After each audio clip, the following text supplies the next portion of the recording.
Les molécules organiques sont les molécules qui composent tous les êtres vivants, les plantes, les animaux, mais également nous. Parmi ces molécules, les plus simples sont les hydrocarbures. Ces molécules sont les plus simples car elles ne sont constituées que de deux éléments, le carbone et l'hydrogène. Les hydrocarbures sont des molécules issues du pétrole. Le pétrole étant le résultat de la dégradation de cadavres d'êtres vivants, les hydrocarbures sont donc constitués des molécules qui constituent les êtres vivants, donc de molécules organiques. Les alcanes sont les hydrocarbures les plus simples. Ils ne sont constitués comme tous les hydrocarbures que des atomes de carbone et d'hydrogène, mais ce sont les plus simples car toutes les liaisons constituant les alcanes sont des liaisons simples. Nous voyons ici des exemples de molécules d'alcanes. Ce sont des modèles où les boules noires sont des atomes de carbone et les boules blanches sont des atomes d'hydrogène. Nous remarquons qu'il y a trois sortes d'hydrocarbures. Les premiers, les plus simples, constituent une longue chaîne d'atomes de carbone qui sont reliés chacun à des atomes d'hydrogène. Nous en avons plusieurs exemples, comme celui-ci ou celui-ci. La différence entre ces alcanes dits linéaires est due uniquement au nombre d'atomes de carbone présents dans la chaîne. Une deuxième catégorie correspond aux alcanes dans lesquels la chaîne d'atomes de carbone se referme sur elle-même. On parle alors de cycloalcanes. Voici un exemple où il y a 6 atomes de carbone dans la chaîne qui se referme. On parle donc ici de cycle. Un deuxième exemple, ici, où on voit une chaîne se refermant sur elle-même, ou un cycle d'atomes de carbone constitué de 5 atomes de carbone. Des molécules plus complexes existent également, comme celle-ci, dans laquelle on observe une chaîne d'atomes de carbone, mais sur laquelle est greffé un autre groupement hydrogéno-carboné, constitué donc des atomes de carbone et d'hydrogène. De très nombreuses molécules ont cette configuration. Ici, une chaîne à 4 atomes de carbone sur laquelle est greffé un groupement possédant uniquement un atome de carbone. On parle alors d'alcanes ramifiés. Il faut savoir nommer ces molécules et il existe un code international appelé nomenclature qui permet de nommer les choses. Comme disait Albert Camus, mal nommer les choses, c'est ajouter au malheur du monde. Comment sont nommés ces alcanes linéaires? Vous avez ici les noms des alcanes linéaires de 1 à 10 atomes de carbone. On remarque que la fin du nom ou suffixe est toujours ane. Ceci correspond donc à la famille des alcanes. Le préfixe, ce qui est situé au début du nom, change et correspond au nombre d'atomes de carbone. Met pour une molécule dont la chaîne possède un atome de carbone, et lorsque la molécule possède 2 atomes de carbone, prop pour 3, but pour 4, pint pour 5, etc. Comment nommer les alcanes linéaires? On repère la chaîne d'atomes de carbone et on compte le nombre d'atomes dont elle est constituée. Cette molécule est une chaîne à 3 atomes de carbone. Le préfixe est donc prop. C'est un alcane. Il est composé uniquement d'atomes de carbone et d'hydrogène. Il n'y a que des simples liaisons. Le nom est donc propane, le propane. Un autre exemple, nous avons ici une chaîne à 1, 2, 3, 4, 5 atomes de carbone. C'est un alcane. Le préfixe correspondant à 5 est pint. Le nom de cette molécule est donc le pentane. La deuxième catégorie d'alcanes à laquelle nous allons nous intéresser concerne les cycloalcanes. Les alcanes dans lesquelles la chaîne se referme sur elle-même pour former un cycle. Des exemples de chaînes carbonées cycliques ou de cycloalcanes. Afin de nommer ces molécules, on va utiliser les mêmes règles. Ici, une molécule constituée de 3 atomes de carbone, c'est donc un propane. Comme la chaîne se referme sur elle-même et forme un cycle, on ajoute le préfixe cyclo, ce qui donne cyclopropane. Pour une chaîne à 6 atomes de carbone, le préfixe sera cyclo. C'est une chaîne à 6 atomes de carbone. Le nom total sera donc cyclohexane. La troisième catégorie correspond aux alcanes ramifiés, dans laquelle on a une chaîne d'atomes de carbone sur laquelle s'ajoute un autre groupement hydrogéno-carboné. Comment nommer ces alcanes ramifiés? La ramification correspond au groupe que l'on a greffé sur la chaîne principale. Premièrement, on identifie la chaîne carbonée principale, la plus longue. Ça correspond au nom de l'alcane linéaire. Nous avons ici une chaîne à 4 atomes de carbone. C'est donc un butane.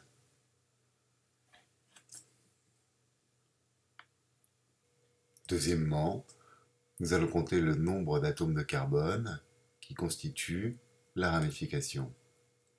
Dans notre cas, la ramification, ici, n'est constituée que d'un seul atome de carbone. Ceci correspond donc au préfixe met. Ce groupe est nommé groupement alkyle et le suffixe correspondant est il, YL. Cette ramification sera donc nommée groupement méthyle. Troisièmement, on numérote la chaîne carbonée principale de façon à ce que le groupement alkyle soit sur le plus petit numéro possible. Nous aurons donc le numéro carbone 1 ici, le carbone 2 ici, le carbone numéro 3 ici, et le quatrième ici. Nous voyons que le substituant, la ramification, est placé sur le carbone 2. Nous allons ajouter ce numéro devant le préfixe. Le nom de cette molécule est donc le 2, puisque la ramification est placée sur le deuxième carbone de la chaîne. Méthyle, puisque la ramification correspond à un groupe à 1 carbone. Et butane, puisque la chaîne principale possède 4 carbones. Le nom de cette molécule, l'alcane ramifié, est donc le 2-méthylbutane. Un autre exemple, considérons cette molécule. Donc, premièrement, on dénombre le nombre de carbones présents dans la chaîne principale. Ici, nous avons une chaîne à 6 carbones. Donc, le nom de l'alkène linéaire sera hexane. Deuxièmement, on compte le nombre de carbones dans la ramification. La ramification est un groupe à 1 carbone. Le groupe alkyle sera donc un groupement méthyle. Ensuite, on numérote la chaîne principale de telle façon que le groupement alkyle est le plus petit numéro possible. Si on commence à numéroter par la droite, les numéros seront 1, 2, 3, 4. Il sera sur le quatrième carbone. Si nous numérotons en partant de la gauche, le numéro sera 1, 2, 3. Dans ces conditions, le numéro est plus petit. On commence donc à numéroter de la gauche jusqu'à 6. Donc on voit que le groupement alkyle est positionné sur le troisième atome de carbone de la chaîne. Le nom est donc 3, puisque le groupement alkyle est situé sur le troisième carbone. Le groupement alkyle possède un carbone, c'est un méthyle. Et la chaîne carbonée possède 6 carbones, ce qui correspond à hexane. Le nom total de cette molécule est donc le 3-méthylhexane.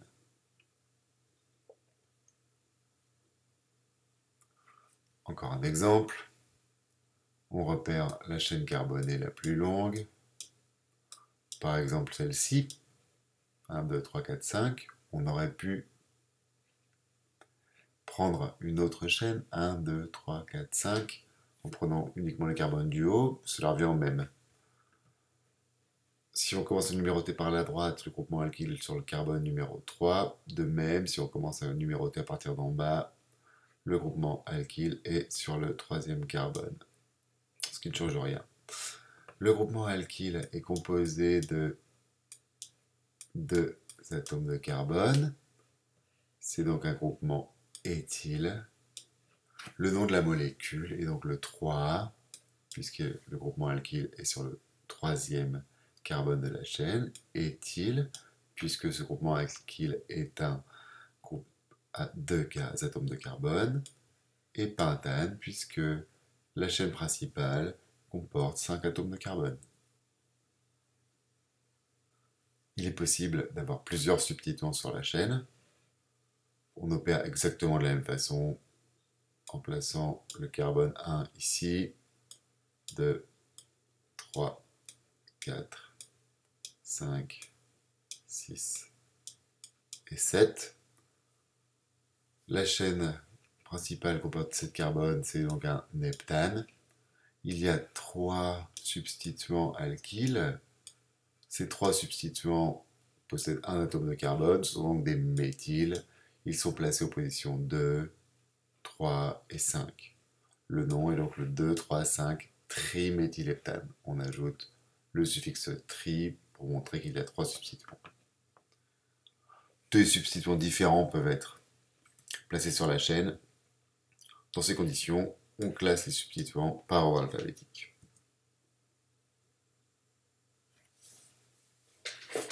Si on a des hydrocarbures donc composés uniquement d'atomes de carbone et d'hydrogène, mais qui comportent une double liaison, on nomme alors ces hydrocarbures les alcènes. Ils existent dans de nombreuses molécules naturelles, comme on peut voir ici. Les règles de nomenclature des alcènes sont similaires à celles des alcanes. Il y a une différence, c'est que la terminaison n'est pas la même. Pour les alcanes, on utilisait la terminaison -ane. Pour les alcènes, on utilisera la terminaison -ene. La présence de la double liaison implique qu'on doit préciser la position de cette double liaison dans la chaîne carbonée principale. On réalisera ça au moyen d'un numéro, comme dans le cas des substituants alkyles. Quelques exemples. Le premier est un composé dont la chaîne carbonée comporte 3 atomes de carbone, ce qui correspond au préfixe prop. Il possède une double liaison carbone-carbone, ce qui correspond au suffixe N, c'est un alcène. Son nom est donc le propène. Deuxième exemple, ce composé comporte une chaîne à 5 atomes de carbone. Le préfixe sera donc pente. C'est un alcène, puisqu'il possède une double liaison carbone-carbone. En revanche, ici, il y a plusieurs possibilités pour placer cette double liaison carbone-carbone. On va donc numéroter la chaîne carbonée de façon à ce que la double liaison carbone-carbone soit sur le carbone possédant le plus petit numéro. En numérotant de gauche à droite, on voit que la chaîne carbonée, la double liaison carbone-carbone, est sur le carbone numéro 1. Le nom de cette molécule est donc le pente 1N. Le pente 2N existe également. On a toujours une chaîne à 5 atomes de carbone qui correspond à pente. De façon à ce que la double liaison carbone-carbone ait le plus petit numéro, on place le carbone numéro 1 ici. On a donc une molécule possédant une chaîne à 5 atomes de carbone et possédant une double liaison carbone-carbone sur le carbone numéro 2, c'est le pente de N. Il est possible d'avoir des alcènes ramifiés. On utilise les mêmes règles que pour les alcanes ramifiés.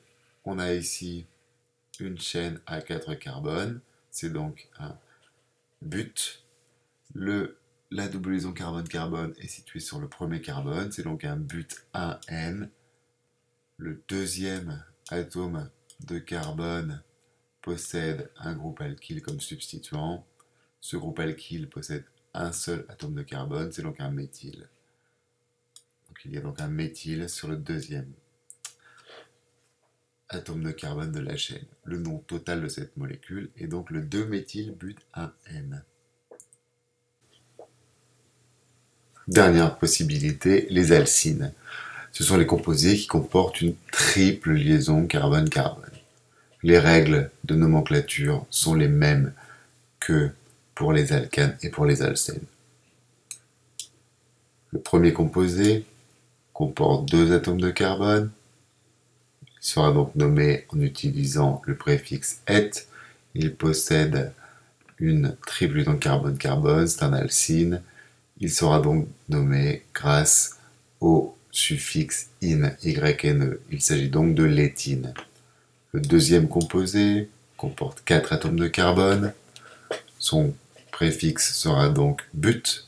Il comporte une triple liaison carbone-carbone. C'est donc un alcyne. Cette triple liaison est placée sur le premier atome de carbone. Il s'agira donc du but-ine ou but-1-ine. Un autre composé comportant 4 atomes de carbone. Ici, son nom sera le but-2-ine. Ensuite, nous y reviendrons plus tard, il existe des composés possédant des triples liaisons carbone-carbone et possédant une très longue chaîne. Ici, N peut valoir plusieurs milliers de fois cette répétition. Nous entrons ici dans le monde des polymères que nous retrouverons lorsque nous étudierons les fibres. Les derniers composés sont le benzène et ses dérivés. Il s'agit d'un cycle dans lequel il y a une alternance de simples liaisons carbone-carbone et de doubles liaisons. On le représente en général sous cette forme-là, ou dans une écriture simplifiée, ici, où le cercle à l'intérieur symbolise les 6 électrons correspondant aux 3 doubles liaisons.